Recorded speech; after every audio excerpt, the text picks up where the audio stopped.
कमाल की बात है, दिवाली में हर साल नई नई मूर्तियां में, हर घर में नई मूर्ति, लक्ष्मी गणेश लक्ष्मी गणेश। अब दिवाली हो गई, पूजा हो गई, अब टेंशन आता है सबको, अब ये लक्ष्मी गणेश को कहाँ रखें कहाँ रखें कहाँ रखें। तो ज्ञानी लोग घूम ही रहे मोहल्ले में, वो कहते हैं पीपल के नीचे धरे आओ। लो, ज्ञानी तो भरभंडार है पूरे गांव में, हर गांव में ज्ञानी बैठे। तो मैं ये कह रहा हूं मूर्खों, जब घर में रखने की जगह नहीं है, टेंशन है, तो काहे को खरीद रहे हो, काहे को पूज रहे हो। सीधा सीधा लक्ष्मी घर में पत्नी और माँ बैठी है, उनका सम्मान करो, उनको सुधारो, उनको अच्छा करो, उनकी प्राण प्रतिष्ठा करो, उन्हें सम्मान प्रदान करो। पत्नी को क्या कर रहे हो, माँ में लात मारते हो और बाजार से 60 रुपया की लक्ष्मी ला के पूज रहे हो। माँ की कपड़े खींच खींच के फाड़ रही है बहू, और दिवाली आ जाए तो नई साड़ी पहन के बाजार में घूमे। अच्छी सौरती सौरता कहां मिलेंगे।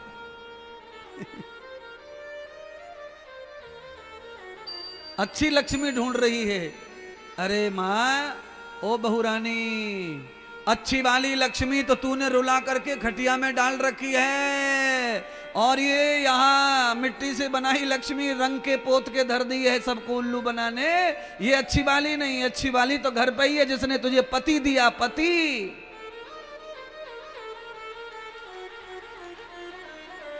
और इतना सुख देने वाला पुरुष दिया है, वो लक्ष्मी कहाँ है। मुंह सूजो पड़ो, यहाँ पे नील पड़ी हुई है गाल पे ऊपर, बता भी ना रही सास किसके शर्म के मारे। चाची पूछने आई, जिठानी जी ये नीलो नीलो का है गोए, तो का कचूना रात में चौकट से टकरा गई।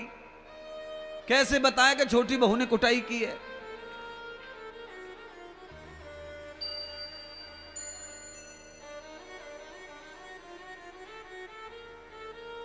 दिवाली में चौकी पे रख रख के रुपया पूज रहे, सबरे के सबरे, जिसको देखो वही रुपया पूज रहा है। बोलो, 2000 के नोट तुमने पूजे थे कि नहीं पूजे थे दिवाली में? कभी न कभी पूजे थे। 1000 का नोट पूजा था कि नहीं? पूजा था। अकेले मोदी जी ने चुरा लिया सब लक्ष्मी तुम्हारी, कुछ ना कर पाए तुम किसी का, धरी की धरी रह गई पूजा तुम्हारी। इसीलिए नकली लक्ष्मी की ओर रुझान मत लाओ, सच्ची लक्ष्मी रुझान है, अपनी जन्म देने वाली, दूध पिलाने वाली जो माँ है वो असली लक्ष्मी है। दिवाली में सोने के सिंहासन पर बिठाओ, उसके चरण धो करके पियो, पूजा करो, नई साड़ी पहना के आरती उतारो, क्योंकि उसने तुमको लक्ष्मी दी है, घर दिया है, मकान दिया है, शरीर दिया है, जवानी दी है, सब दिया है।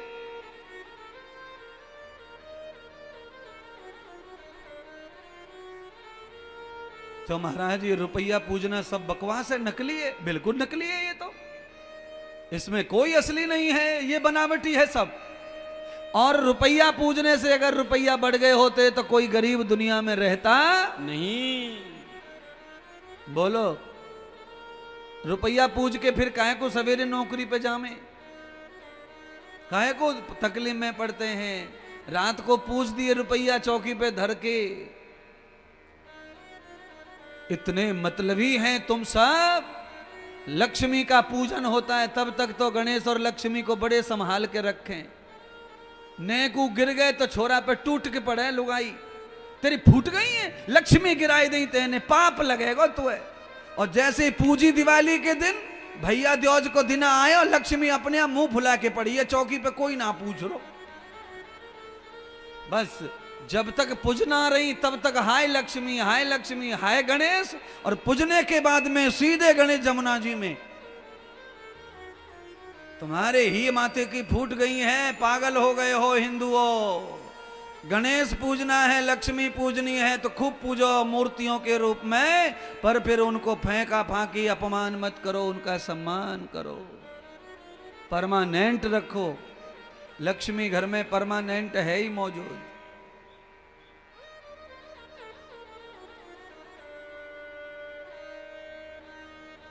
सारी पूजा मर्यादा पूजा सब करो, मैं नहीं रोकूंगा, पर घर में जो देवी देवता है, माता पिता बूढ़े बड़े, उनका ध्यान रखो।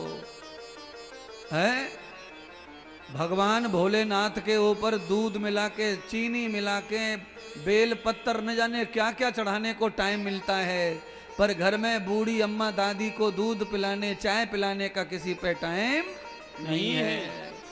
गारंटी से ले लो, जिस घर में बूढ़े बड़े तरस रहे चाय दूध के लिए, उनका दूध भोले बाबा लेने वाले नहीं है, सीधा नाली में जाएगा, वो पीने वाले नहीं है। ध्यान करो, जिस घर में माँ बाप को चाय दूध मिलता है भर भर के गिलास, उसमें भगवान पानी से खुश हो जाते, गंगा जल भी चढ़ाने की जरूरत नहीं है।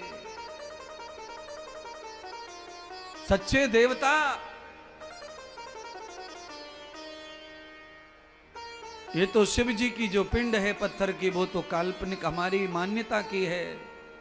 आप उसे 1000 बार पूजो, मैं 1000 बार पूजता हूं, पूजो, पर अपने इतिहास को जिंदा रखो, अपने पूर्वजों को जिंदा रखो। इसीलिए भगवान श्री कृष्ण कहते हैं, बाबा आप चिंता न करो, आप दुखी मत हो, तुम्हारे बच्चों का कुछ नहीं होगा। श्री हनुमान जी तुम्हारी रक्षा करेंगे। चांडूर और मुष्टक ने प्रहार कर दिया बलराम और कृष्ण के ऊपर। दोनों बच्चे जब छोटे पड़े तो नंद बाबा गैर होश हो गए, आज मेरे बच्चों को ये मार डालेंगे।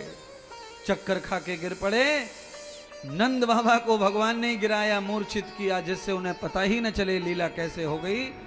एक एक मुक्का मारा, सबरे दांत बाहर कर दिए, मूर्छित हो गए। कंस आया, कंस को मुक्के ही मुक्के छाती फाड़ दी कंस की, प्राण ले लिए इस कंस के, कंस का वध कर दिया। तब नंद बाबा के नेत्र खुले, बड़े बड़े शरीर गिरे पड़े हैं धराशायी राक्षस, और मेरे दोनों बालक सुरक्षित हैं। हे प्रभु, हे हनुमान जी, आज आपने मेरी जान बचा दी, नहीं तो मुझे भी मृत्यु आनी थी। बिना बच्चों के मैं नंद कैसे जाता यशोदा के पास। बालकों से पूछा, कान्हा, ए बलराम, इतने बड़े बड़े राक्षस कंस कैसे मरा? तो कहा, हनुमान जी आए और गदा से सबको मार के चले गए तुम्हारे बच्चों की रक्षा। हनुमान जी का नाम लेते ही नंद बाबा गदगद हो गए, हनुमान जी की जय जयकार करने लगे। मुझे भरोसा था कि मैं जिनकी पूजा करता हूं वो हनुमान अवश्य आएंगे मेरे बच्चों की रक्षा करने। कंस का वध हुआ, और कंस के वध के बाद अस्थि प्राप्ति उनकी पत्नी कंस की, भगवान ने उनको सबको प्यार दिया, आशीर्वाद दिया, और भगवान ने कहा, रो मत, मैं तुम्हारा पालन पोषण करूंगा।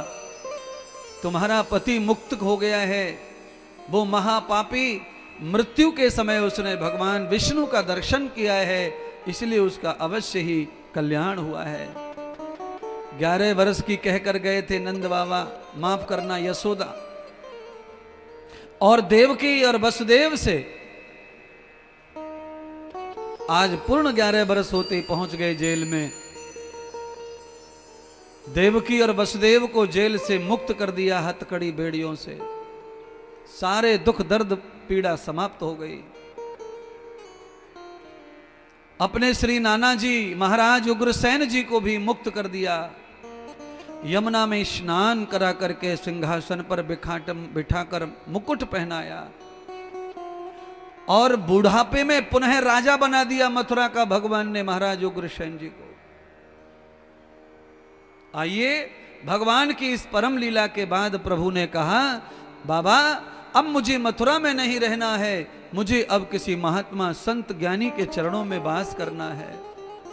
11 साल में भगवान को लेकर चले गए नंद बाबा उज्जैन नगरी में, और सांदपनी ऋषि जैसे महान गुरु के चरणों में दीक्षा ग्रहण करवाई, मंत्र लिया, यज्ञोपवीत पहना, और भगवान बलराम जी वहां विद्या अध्ययन करने लगे क्षिप्रा नदी के तट पर। प्यारे ज्ञानियों, बड़े बड़े सेठ साहूकार बैठे हैं कथा में, सबको चाहिए कि कथा को समझें। स्वयं साक्षात भगवान मानव अवतार में आए तो प्रभु ने 11 वर्ष की उम्र में ही गुरु बनाया, सारे काम छोड़कर तब जीवन जीना शुरू किया। आप सबको भी मैं कहूंगा हिंदू धर्म में गुरु की महिमा इतनी ज्यादा है जितनी गोविंद की नहीं है। गुरु बनाओ, सत्संग पाओ और जीवन को शुद्ध बुद्ध करो। देर हो गई तो देर ही सही, पर गुरु अवश्य बनाओ। सारी उम्र पाप करके बुढ़ापे में गुरु बनाओगे, फायदा कम होगा।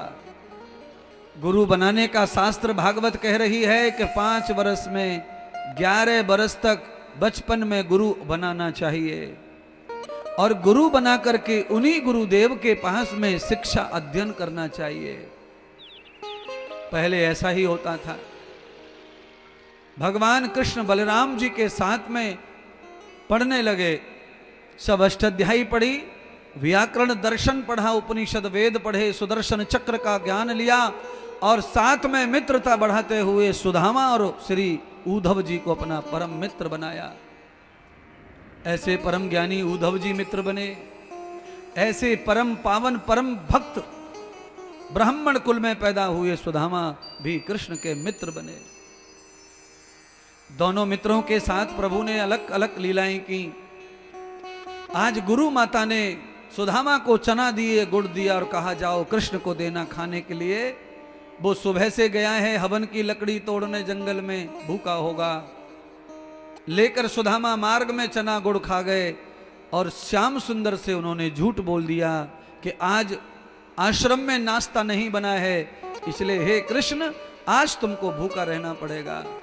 अंतर्यामी कृष्ण को सब पता था, इसलिए उन्होंने सुदामा को श्राप दे दिया। सुदामा आज तूने ब्रह्म का हिस्सा खाया है और वो भी झूठ बोला है, तूने गुरु माता का अपमान किया है, इसीलिए तुझे अब एक एक दाने के लिए मोहताज रहना पड़ेगा, तुझे गरीबी भोगनी पड़ेगी। क्योंकि मित्र से दगा करने वाला, गुरु से कपट करने वाला गरीब होकर तड़ तड़ के मरता है। सुदामा ने प्रभु से मित्र से कपट किया था।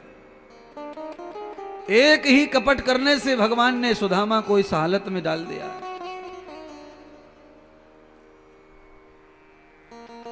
पढ़ाई पूरी की और पढ़ाई को करके भगवान सुदामा अपने धाम चले गए। श्री उद्धव जी परमानेंट भगवान के साथ में मथुरा आ गए। मथुरा में आकर भगवान श्याम सुंदर को 22 वर्ष का शरीर हो गया तो सीधा देवकी के पिता उग्रसेन महाराज ने भगवान को मथुरा का राज्य दान कर दिया और राजा बना दिया। बोलो श्री मथुराधीश भगवान की जय हो। मथुरा का राज्य चलाने लगे कृष्ण जी। पर प्यारे बंधुओं, मथुरा का राज्य भगवान को टेढ़ा पड़ा। कंस का ससुर जरासंध मथुरा के राज्य को पाने के लिए आक्रमण करता, बार बार हार जाता, बार बार आक्रमण करता, पर भगवान के हाथों से मरण को प्राप्त नहीं हो रहा था। उसे भी वरदान प्राप्त था तपस्या का। जरासंध में सारी बुराइयां थी, केवल एक अच्छाई थी कि वो रोज यज्ञ करके भोजन करता था और भोजन से पहले रोज दान करता था। तो नित्य दान और यज्ञ करने की वजह से स्वयं भगवान विष्णु भी उसे मार नहीं पा रहे थे, इतना बलवान हो गया दान की महिमा से और यज्ञ की महिमा से। जो नित्य यज्ञ करते हैं, रोज थोड़ा बहुत दान करते हैं, चाहे एक मुट्ठी अनाज ही दान करो, पर रोज दान करो। चाहे गाय को दान करो, चाहे ब्राह्मण को दान करो, चाहे गरीब को दान करो, चाहे जरूरतमंद को दान करो, पर हर रोज कुछ न कुछ दान करो। ये पेड़ पौधे भी रोज हमें दान कर रहे हैं, नित्य हवा देते हैं, फल देते हैं, फूल देते हैं और कुछ नहीं मांगते। नदियां जल दे रही हैं, कुछ नहीं मांग रही हैं। गाय हमको समस्त सामग्री दे रही है और कुछ नहीं मांग रही है। साधु महात्मा निरंतर दे रहे हैं और कुछ नहीं मांग रहे हैं।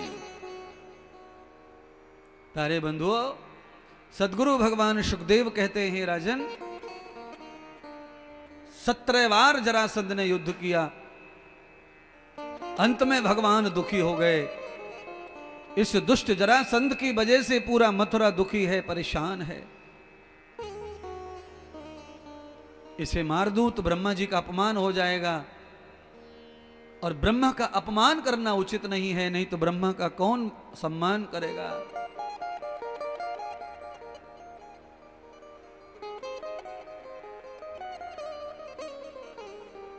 तो भगवान ने एक ही निश्चय कर लिया कि अब मुझे मथुरा छोड़ देना चाहिए।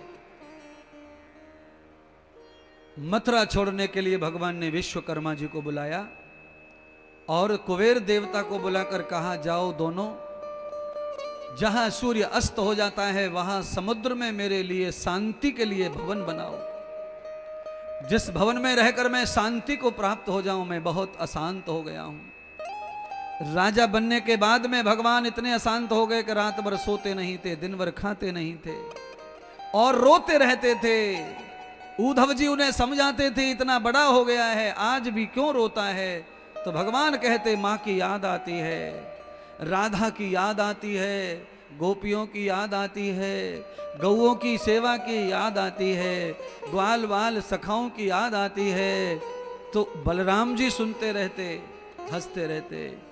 उद्धव कहते, कृष्ण तुम बड़े हो गए पर तुम्हारा बचपना नहीं गया। अरे इस उम्र में तुम इतने साल के जवान, 22 साल के हो गए हो, 26 साल के हो रहे हो। अरे इस उम्र में माँ के लिए रोते हो, मित्रों के लिए रोते हो। भगवान कहते हैं, उद्धव तुम क्या जानो प्रेम की बात, तुम तो ज्ञानी हो। ज्ञानी आदमी प्रेम की बात नहीं जानता, भाव की बात नहीं जानता। तो भगवान ने कहा, एक बार तुम जाओ ब्रज में, तुम्हें पता चलेगा। आज उद्धव जी को भेजा भगवान ने ब्रज में। लता पता सखी, ग्वाले, गोपियां, गौ, राधा, सबसे गोपाल मिले। उद्धव जी, सारी गोपियां रो रही हैं, सब गैयां रमा रही हैं। मैया रो रही है, पलना पर माथा रख करके, सोती नहीं है, रोज झूला झुलाने के लिए लगी रहती है, खाली झूला को याद कर करके रो रही है। उद्धव ने सारा खेल देखा, राधा को देखा तो राधा तो पीली पड़ी है, कदम की डाल के नीचे बैठी है। किसी ने कहा कि राधा, कृष्ण के पास कृष्ण का मित्र उद्धव आया है। तो राधा ने कहा, हमें नहीं चाहिए कोई उद्धव और कोई कृष्ण। अरे मेरा जो ब्रज कृष्ण है वो तो मेरे हृदय में है, वो तो मथुरा का कृष्ण है, वो हमारा कृष्ण नहीं है। इसीलिए आप सब लोग भी राधा की तरह ज्यादातर भगवान को हृदय में ही बसा के रखो, जिससे उसकी चोरी कोई न कर ले और वो कहीं चला जाए तो दुख न पहुंचाए।